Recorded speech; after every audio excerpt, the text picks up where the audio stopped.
Alright guys, BLM here, back with a new video, and in this video I'll be doing my power rankings for Survivor Winners at War now that we're halfway through the season. Now, I said I was going to do this before the season started. Obviously, here we are. Let's do it. But I might as well talk about the season generally first here. And so far it's been a great season. I thought this was a fantastic pre-merge. There's been so many fun moments just from seeing all these characters interact, seeing Survivor embrace its history, showing these pre-game connections. I've been having a lot of fun with this season. There were a couple boots that I do think were kind of predictable. I mean, the Boston Rob boot, even this Youll boot, I didn't find that much enjoyment out of. But I thought we got a fantastic premiere. Really strong couple episodes after that as well. And obviously the Sandra boot is fantastic. So I mean, this has been a great pre-merge of the season. Though I do think it's a bit worrying, the boot list so far. Again, it's been all the old schoolers plus Natalie Anderson. Again, kind of worrying that a lot of the big names are out of the game now. Sandra, Parvati, Boston Rob, Tyson, Youll. All these people are gone. But at the merge here, we still have Kim, we have Tony, we have Jeremy. I mean, even Denise has been making a name for herself, obviously. I mean, we still have big players left in the game, so I'm not that worried, though. The boot list itself, if you were to show me the boot list before the season, I would say, that's pretty terrible. But then again, one of these people are coming back from the edge, so I mean, maybe that will kind of even things out as well.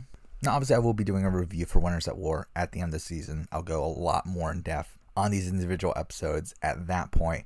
But for this video, obviously, we're going to focus on the power ranking. We're going to rank every player left in the game based on their likelihood to win.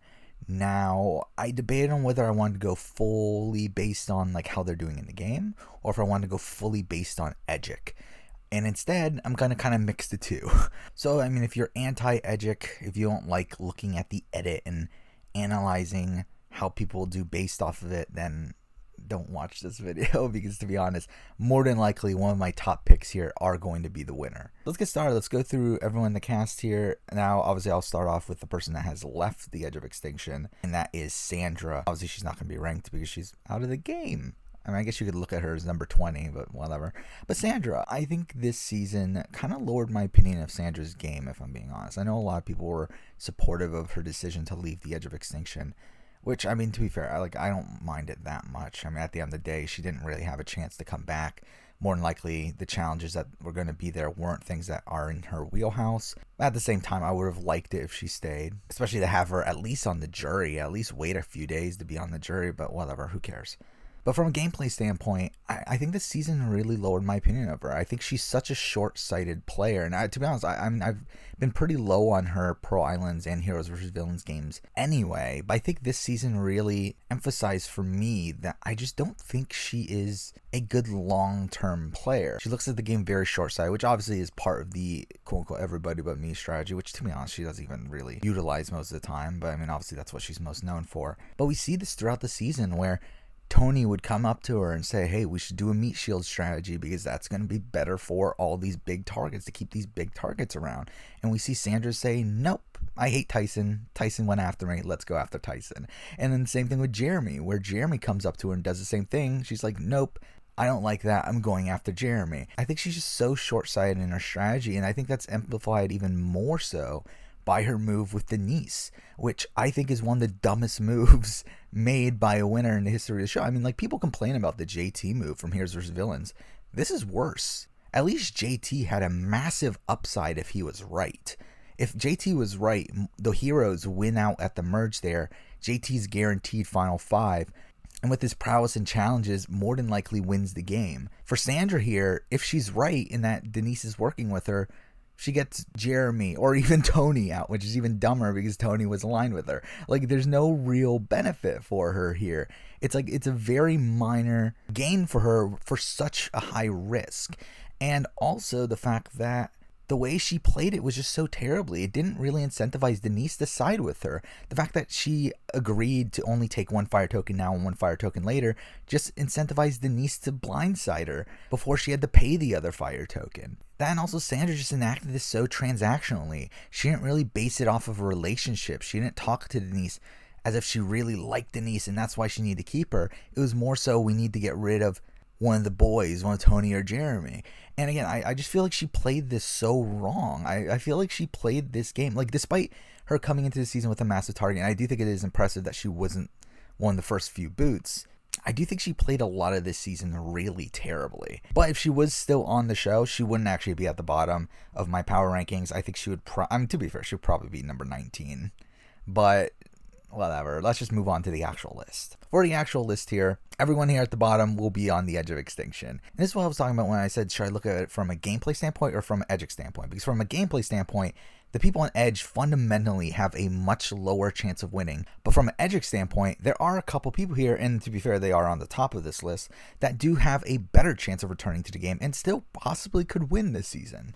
So that was a tough thing to compromise. I decided to just go strictly on gameplay for the people on the edge, just because, again, it's still a dire situation if you're looking at these people's winner chances and the fact that they're on the edge. Again, fundamentally out of the game, they have to win their way back into the game. I mean, there's going to be a 1 in 8 chance to get back into the game next week, and then at the end of the game, there's going to be a as long as no one quits, there's going to be a 1 in 12 or 13 chance that they return to the game. Adding in with the fact that I don't think they're going to let someone from the edge win this season. I talked about this in the preseason where a lot of the players seem to be anti the edge of extinction. I mean, it seems like only Boston Rob and Amber were actively pro edge of extinction. I mean, I think maybe Nick was kind of fine with it, but either way, most people weren't good with the edge of extinction, and because of that, I just don't feel like they're going to reward someone that spent most of their season on the edge of extinction. So I think because of that, that also fundamentally puts them a lot lower than the people that are still in the game for me. But let's start off here with number 19. The bottom place person on the list for me is Amber. And I mean, she's in the exact same spot she was in the preseason power ranking. Now, I have been keeping power rankings after every single episode just because I kind of want to see how my opinions changed over time. And for Amber, she's literally been at number 20 the entire season until now where Sandra quit. So now she's at number 19. Yeah, I mean, I don't have much hope for Amber in the game. I think even the edit is showing that Amber is more trying to help Rob win the game at this point than actually help herself. I think she obviously showed that she can't really play the modern game. She didn't really do anything when she was on the Call Beach before she got voted out. She was actively tricked by Natalie multiple times in the scavenger hunts on Edge of Extinction, and she really doesn't have a storyline. She doesn't have any edgic reason to be returning to the game either. I just don't think there's really a shot for Amber. She's here at number 19. Now at number 18, kind of in a similar spot to Amber, but I think slightly better, we have Danny. And Danny was someone I found pretty disappointing because I thought after the premiere, she actually had a decent premiere. I mean, not mind-blowingly great. I never thought of her as a winner candidate, but I thought it was pretty interesting that she was able to flat out target Boston Rob initially, but then get on his good side immediately afterwards. But she ends up going home the next week and gets shown in a very negative light where she's shown actively destroying her game. And now, do I think that actually happened? Not really. I mean, the sense that I get is that more than likely Danny was the easy boot even before that.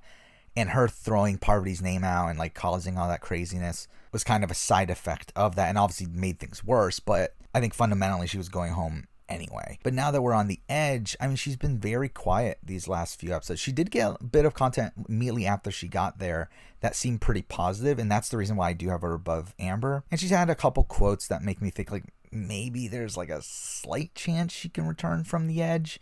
But more than likely, I don't think she's going to, and I don't think she's going to win this season anyway. So for me, Danny's here at number 18. Now, number 17 is someone I really wish I could put higher, but I just don't see a reason to do so, and that is Parvati. And I love Parvati. I thought in the preseason, I actually thought she was poised to do well. I was actually very disappointed that she still ended up being targeted, despite in the preseason it seeming like almost no one was going after her. I thought she had a pretty decent premiere. The problem is that after the premiere, she was kind of relegated to this kind of background character where instead of being the one to make the moves, we saw Boss Rob get information, go back to Parvati, tell her she was targeted, and Boss Rob would go out and do everything.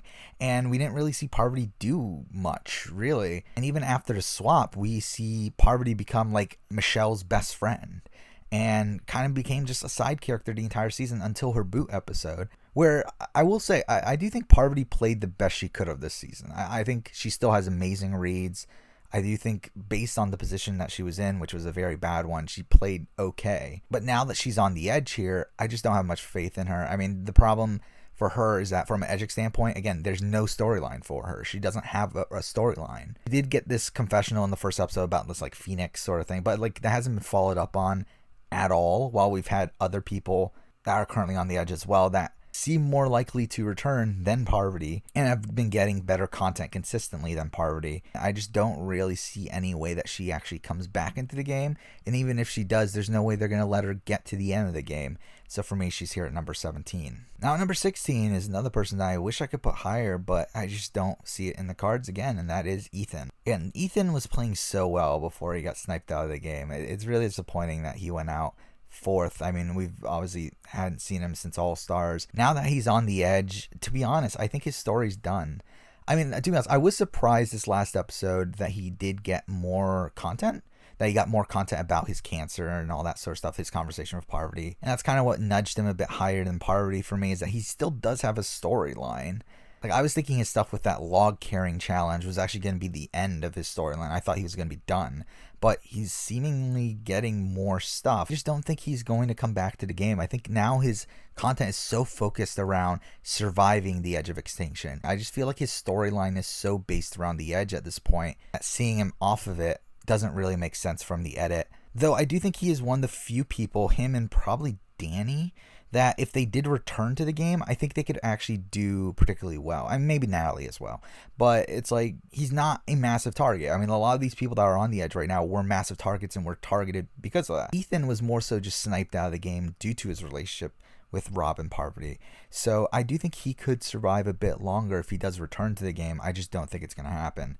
So because of that, he's here at number 16. Now at number 15, we have someone that I had highly ranked throughout the season, but now that he's on the edge, I think he's done, and that is Youll. And I loved Youll as well. I was really excited to see Youll play again. I mean, I think that was one of the best parts of the premiere, was seeing Youll do what he does once again. Being able to form this alliance and keep them together, this singles alliance. It just fell apart for him, though, this last episode. I think he was trying to be a bit too domineering with these other returnees that obviously know the game super well, and I feel like trying to be domineering with these people doesn't really work. I mean, we saw that with Boston Rob. But I think the same thing with Youll. It didn't work with Youll here, where Nick talked about not wanting to be controlled, and that's part of the reason why he flips on Youll. We had Youll actively turn against Wendell, and that caused Wendell to go after Youll. I do think his boot was of his own making, but I do think he played a strong game before this. I think he had a pretty decent edit. To be honest, I've been thinking Youll's been pretty dead in the edit for a little while, though I know a lot of people were really high on him after the premiere. But I think fundamentally within the premiere, we got that confessional from Sophie, where Sophie referred to him as a nerd shield, and I think that fundamentally undermines his edit, to the point where I never really thought of him as a top contender. And also just the Jonathan Penner stuff and the ALS stuff. The fact that that was in the, was it the swap episode, like right before the swap, like kind of just a random spot in the season, that's not great either. I mean, obviously it's a great cause and it's great that he was doing this, but I'm talking about the placement of it within the season. The fact that it was before the swap, I think that's a massive sign that he's not winning this game. Because if he were to win this game, it would have been very early on, part of his initial setup as a character, probably in the second episode. I think the fact that it was just kind of thrown in there kind of shows that they weren't super invested in Youll's narrative on the season. I thought it was pretty clear that Youll was probably going to be booted soon. I didn't think it would be here, though. If I'm being honest, I did think he would make the merge. I thought he would reconnect with Sophie and be taken out as a nerd shield, which didn't end up happening, and that's something we'll talk about when we talk about Sophie. But again, overall, Youll, I just don't feel like he has much of a storyline for a return at this point. I think the fact that that ALS stuff came, again, randomly within the season that hasn't been brought up again isn't great for Youll's chances. It doesn't really give him a storyline to return to the game and do anything within the game. I think the only thing he's clinging on to right now is his relationship with Sophie, but even that, I just don't feel like it's enough to put him above some of these other people that are on the edge. So for me, Youll ranks here at number 15. Now number 14, someone that actually jumped up quite a bit after this episode. I had this person at number 19 last week. So again, quite a big jump, and that is Boston Rob. And Boston Rob is not winning this game at this point. I think that's pretty clear.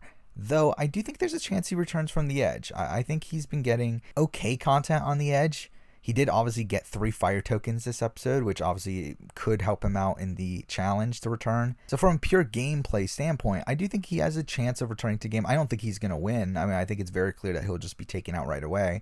I think it would actually be better for Rob if he doesn't even try in this merge challenge and actually tries to return during the final 6. I think that would be much better for him. But again, the reason he is this high is because I do feel like he's much more likely of an edge returnee than these other people. Again, from an edge standpoint, it's like he's been getting such negative content.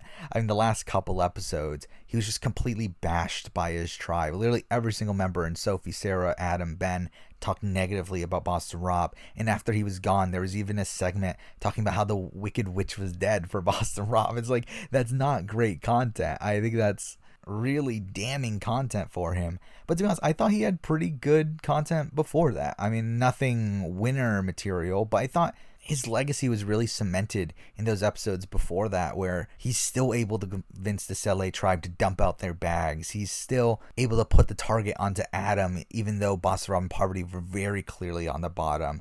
I think he did things that were very impressive to me throughout the season. But now that he's on the edge, again, don't really see him returning from an edge standpoint. And also, just fundamentally, they're not going to let him get to the end anyway.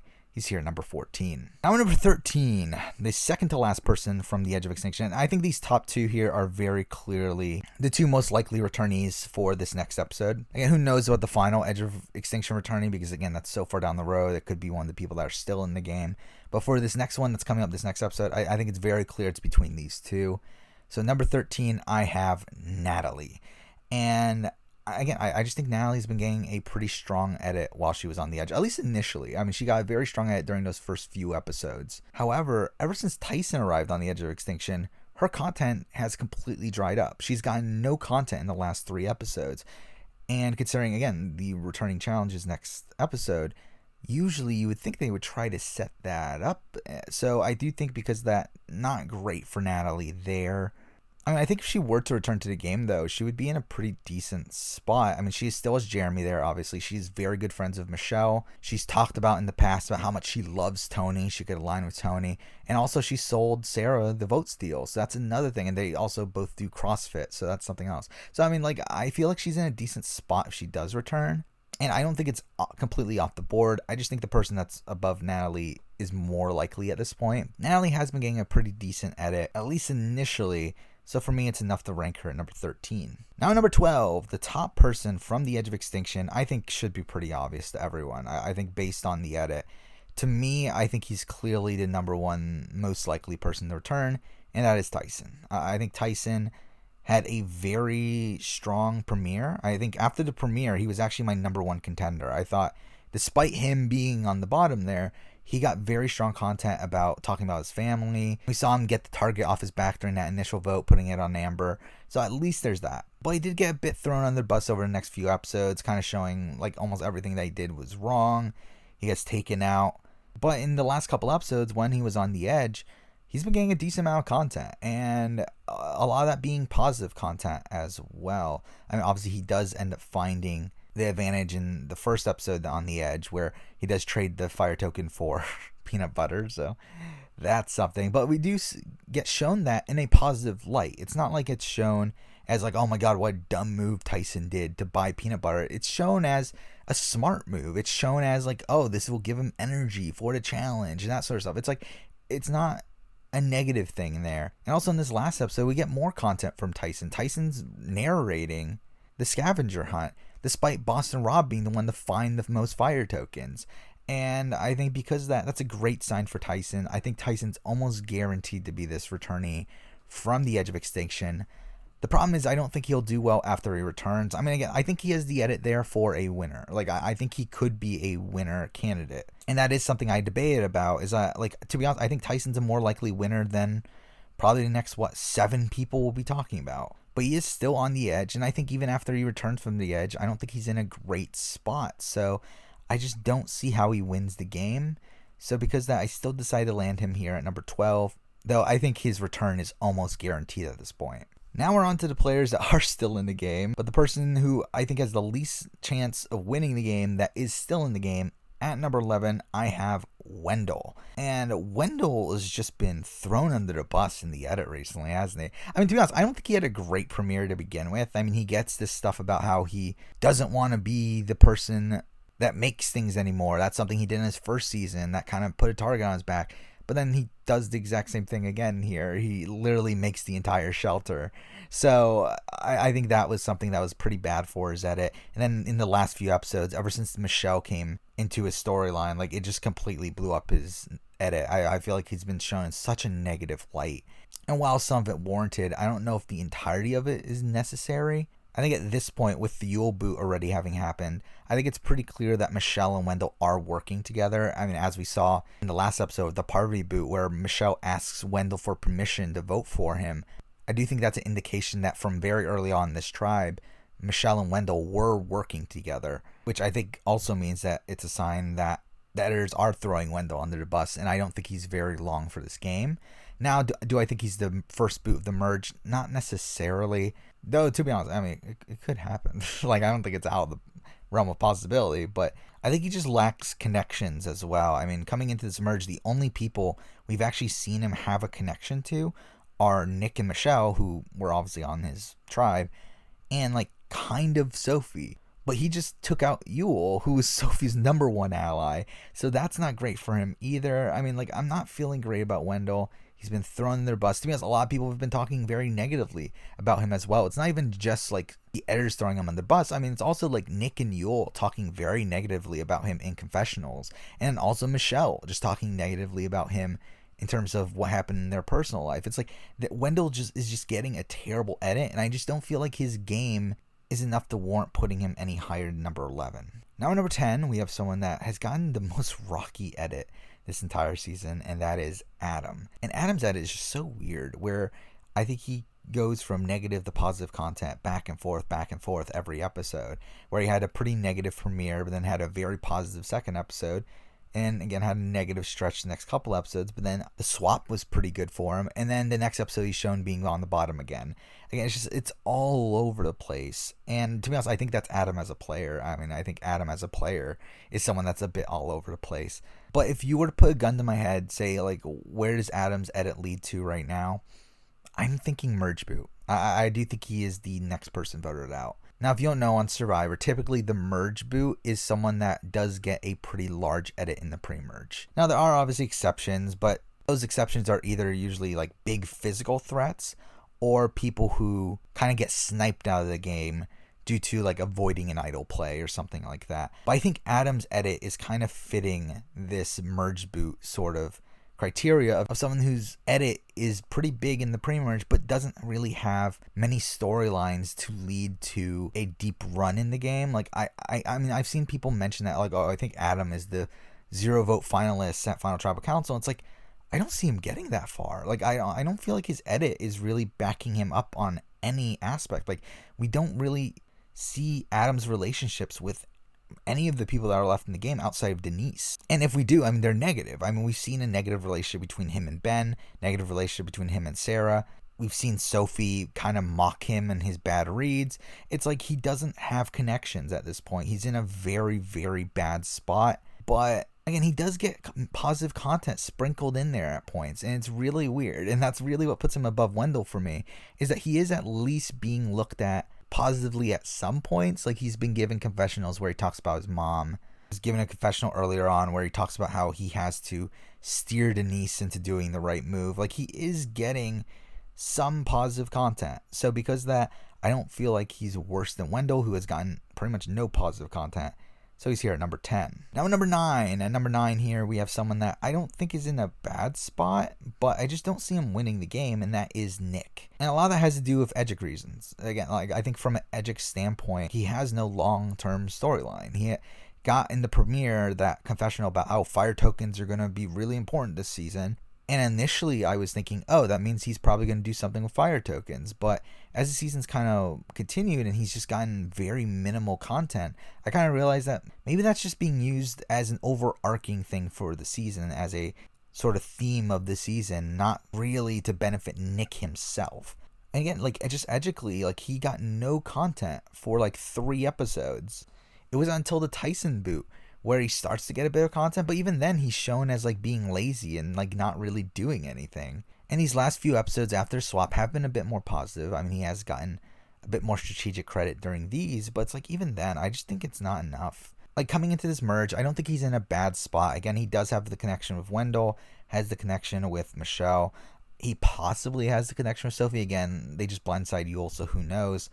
But again, he still could also realign with Tony and Sarah, possibly Kim. I mean, like, he's not in a terrible spot. I don't think he's going to be the first boot of the merge. To be honest, I'll be very surprised if he gets booted anytime before the final 7. I think he definitely is like a mid-gamer at this point, possibly end-gamer, but not a person that I think actually will win the game.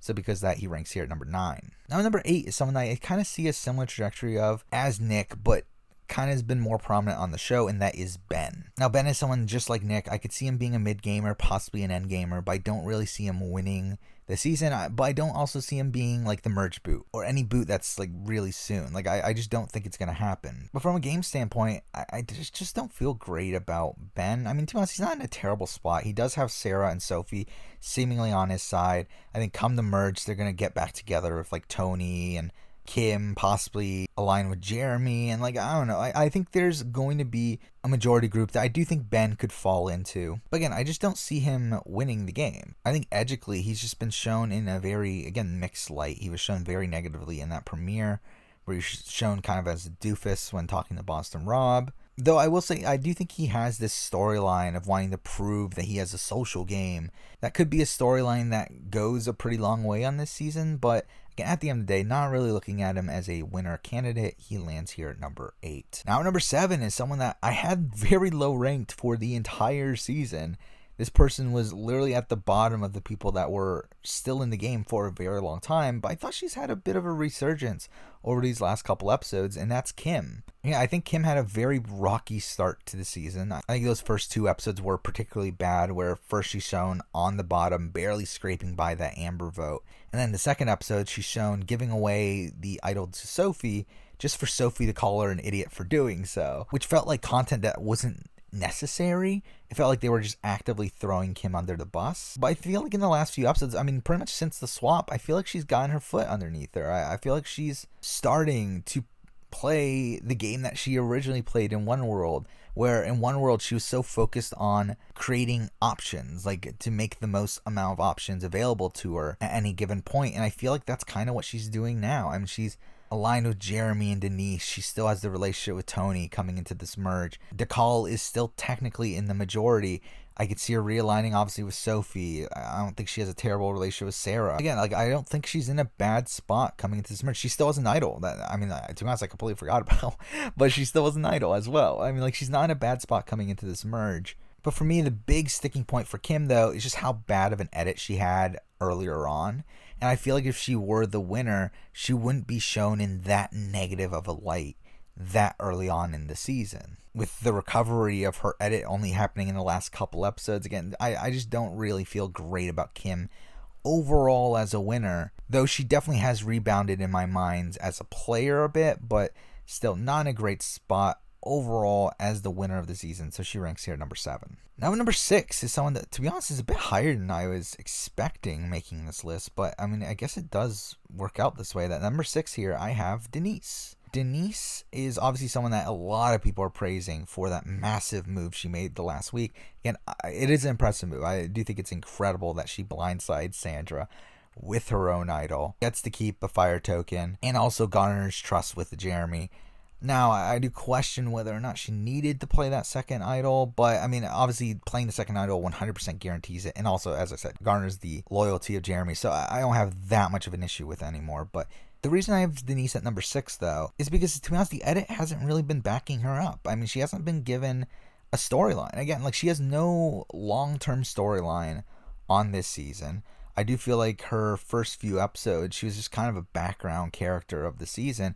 It really wasn't until the last episode where she blindsides Sandra that she becomes a major character within any of these episodes. And I think another damning thing is that in this newest episode, she wasn't given the screen time to actually talk about the move.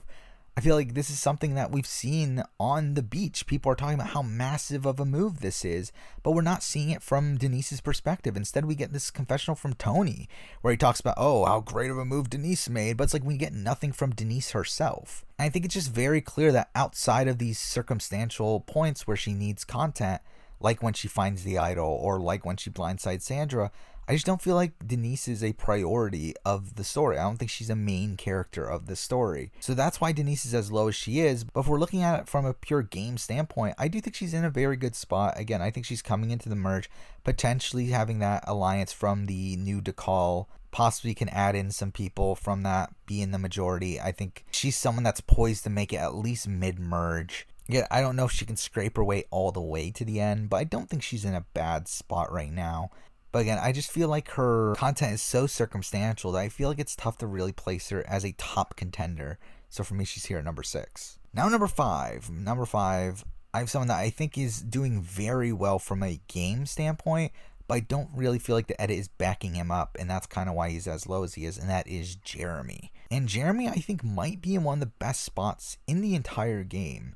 I mean, if we're looking at him coming into this merge, he has a great relationship with the old Decall, it seems like, with Tony, Kim, and Denise. He also has the relationship with Michelle. It seemed like he had a great relationship with Ben as well. He does have a relationship with Wendell from outside of the game. So overall, I think Jeremy's in a fantastic spot within the game. He also has the safety without power advantage. The problem with Jeremy is that the edit isn't backing him up, and I think that's a massive knock against him. And we look back at the episode where Ethan was booted, where it was very clear it was Jeremy and Michelle as the decision makers, but we see everything from Michelle's perspective.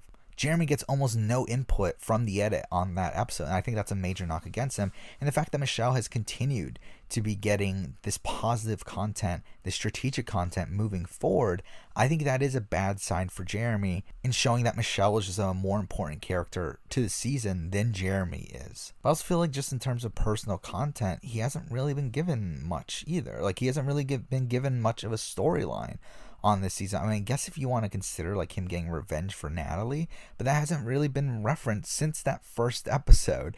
So he doesn't have a storyline here. So while I do think he is more than likely going to make a deep run, probably play a pretty decent game, I just don't think there's any evidence to him being the winner. And because of that, he's here at number 5. Now number 4, and I said this before, I think my top 4 here are the definitive top 4 for this season. I think one of these 4 are going to be the winner of this season, hands down. The question is which one of them. And I think there are stronger candidates than others, but here at number 4, I have Sarah.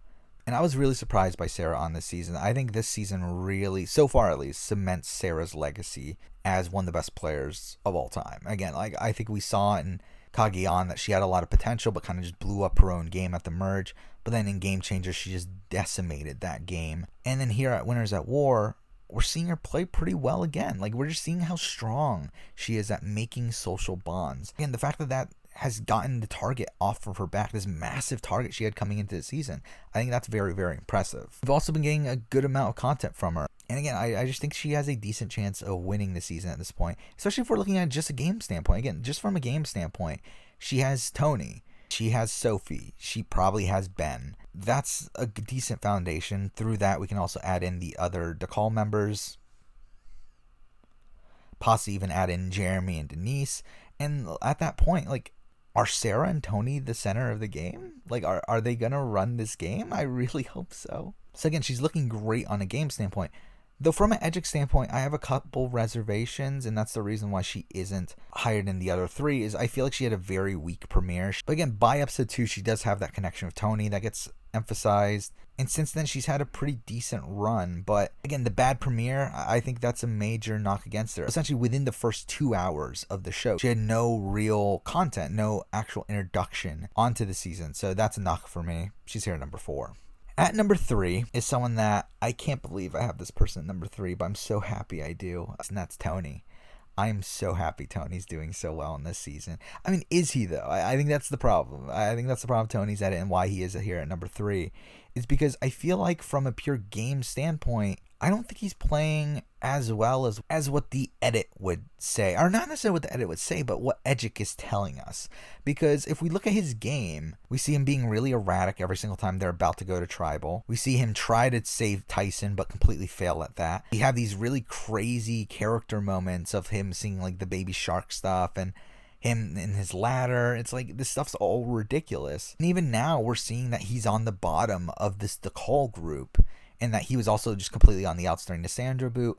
It's like we're not seeing great stuff from him from a pure gameplay perspective. Though I think if we look at the edit, I think the edit's backing him up on a lot of this stuff. I mean, we see him fail at trying to convince everyone to keep Tyson around, but we're shown both Sarah and Sandra talking about how it's the correct decision. It's the correct strategic decision to do so. While we do have big moments of Tony being shown as, again, erratic, we are given these like smaller moments that are pretty positive for Tony. Things like him winning that breadfruit competition with Youll, him narrating the scene after Sandra's blindside, him accurately reading dynamics on the new decal after the swap. Again, like I think there are things that are definitely very positive about Tony's edit, where he is shown being right about things despite his erratic nature. He has that great confessional in that first episode where he talks about how he is on probation and how he's not going to act as erratically as he normally does. And then he's just going to come out of nowhere. And I think that's a great winner confessional, one that could possibly explain his game, though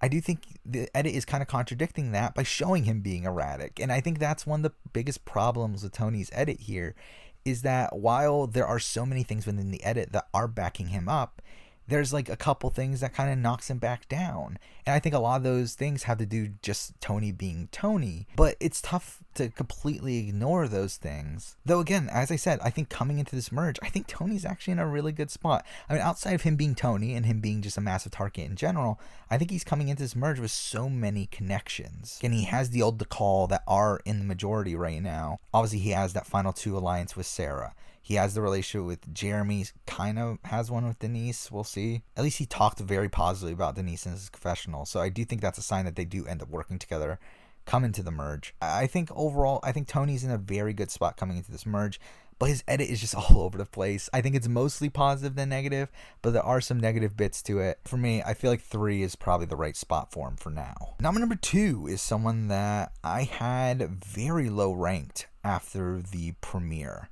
However, since then, she's been getting pretty positive content after that, and that is Michelle. First half of the premiere, she had pretty much no content there, though by the second half of the premiere, she did start this storyline about her wanting to prove that she is a great player. And while that was a great moment, I was thinking after the premiere that was just kind of nothing confessional. Like, I didn't think it would really lead to much. But then we start actually seeing her playing the game more strategically. I mean, we see the Ethan boot where she is the main orchestrator of that. We see in this most recent episode where Youll goes home, where she's given a lot of the strategic credit for Youll going home. We get a lot of her point of view with the Wendell stuff, where she's shown in the positive light while Wendell is shown very negatively. I think overall she's been given a pretty decent edit by this point in the season. For me, there's a couple problems. I mean, obviously she was invisible that first half of the first episode. That's not great, though. I mean, you could also probably say that maybe she was being shielded there because she was blindsided by the vote. But again, for you to not get any content within that first hour, I don't think that's particularly great. She obviously does still have Jeremy, which that's another thing, is that her relationship with Jeremy was kind of just shown to us just randomly. Like, it wasn't really given much, like, it wasn't given a segment. It wasn't given a segment like Tony and Sarah or like Sophie and Youll were. Like, they were just kind of thrown in there, which I do think the fact that that wasn't shown is a knock against both of their edits. Then also, I don't think she's in the most secure position coming into this merge. She's not in a bad spot by any means. I mean, again, she has Wendell and Nick that she was on the tribe with. She obviously has Jeremy. Through Jeremy, she could possibly align with the Tony, Kim, Denise group. Could potentially add in Sarah, and through Sarah, Sophie. And again, there's a lot of like interconnecting people here that I do think there's a chance that Michelle ends up in the majority group. Question is, can she win? And I'm not sure. I mean, I think the edit is definitely telling us that she can win. But one of my major hesitancies with her before the season was the fact that, are they really going to let Michelle be the 2-time winner of the show? And I think at this point, to be honest, I think they might. I even got that segment with Boston Rob where she was talking about Boston Rob, about how people look down on her game, and Boston Rob was there supporting her. And again, I think that's a pretty good moment for Michelle. But again, I think right now, just edgically and gameplay-wise, I think there's a very clear front runner. So for me, Michelle's here at number 2. Now number 1, as I said, I think there's a very clear front runner. There's really no debate in my eyes that number 1 has to be Sophie. From a pure gameplay standpoint, she's in a very good spot. Again, she has Sarah. She potentially has Ben. Again, her old tribe. Kim as well. I mean, like, she's in a good spot. She also has an idol. Obviously, very good for her as well. And edgically, she very clearly has been given the best edit so far, where she's been given personal relationships, she's been given complex content, she's been given strategic credit. She is in a very good spot edgically. Like, I see a lot of people on the edgic Reddit already like talking about how Sophie's such an obvious winner. It's like, oh my god, why watch the rest of the season? Sophie's just gonna win. It's like, I don't feel that way at all. Like, I feel like her edit is too blatant for her to actually be the winner. I mean, mind you, I was wrong last season with Tommy. I mean, Tommy was so blatantly the winner there, and he does end up winning. But I feel like for this Winners at War season, I don't feel like the editors are going to make it that obvious, right? And then also, I just feel like Sophie has some knocks against her. It's not like she's in a perfect position edgically either, because I do think she had a couple episodes where she wasn't featured really at all. And one of those episodes being the Tyson boot, where she went to tribal, yet she was almost invisible in that episode. That's a very bad sign for her, I think. I think the fact that she had that very strong relationship with Youll in that first episode, but it was never really talked about ever again, and now with Youll being taken out, I think that's a very bad sign for Sophie as well. I mean, unless Youll returns to the game, but again, I just don't feel like that's super likely right now. Though, I mean, you could also argue last season, Jack was someone that had a very strong relationship with Tommy that was shown early on. Again, it wasn't really talked about a lot after that, but then Jack got voted out before he even got to see Tommy at the merge again. And really, that was more so just to explain the jury vote and why Jack was like pro Tommy at Final Tribal. But it's like, I don't feel like that's the case. She's someone that's very clearly going to make it far into the game, though I kind of worry that she's being set up as kind of like the final hurdle for the winner in the season. I kind of think that, again, someone like a Christian or someone like a Rick Devens or a Kellen or someone like that, like someone that gets taken out right before the finale, someone that is a massive target within the game, someone that from the editing is shown to be a massive player in the game, someone that is a winner candidate but isn't quite the winner. And I kind of could see that being Sophie, though I do think her edit has the least amount of flaws out of the people remaining in the game. And again, her position is so good right now, I can't not put her at number one, though I definitely have some hesitancies about it. So there we go. That is my power rankings for Survivor Winners at War halfway through the season. Obviously, I will be doing a review of Winners at War once that season is done. So obviously, the next video that I will be doing on the channel will be the Australian Survivor All-Stars review. That ends on Monday.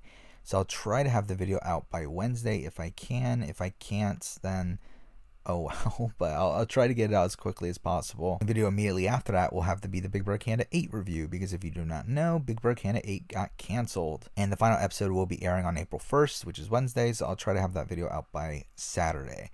That is the current plan for this next week. Again, very impromptu, not what I was anticipating at all, but due to all this craziness going on, it kind of had to be that way.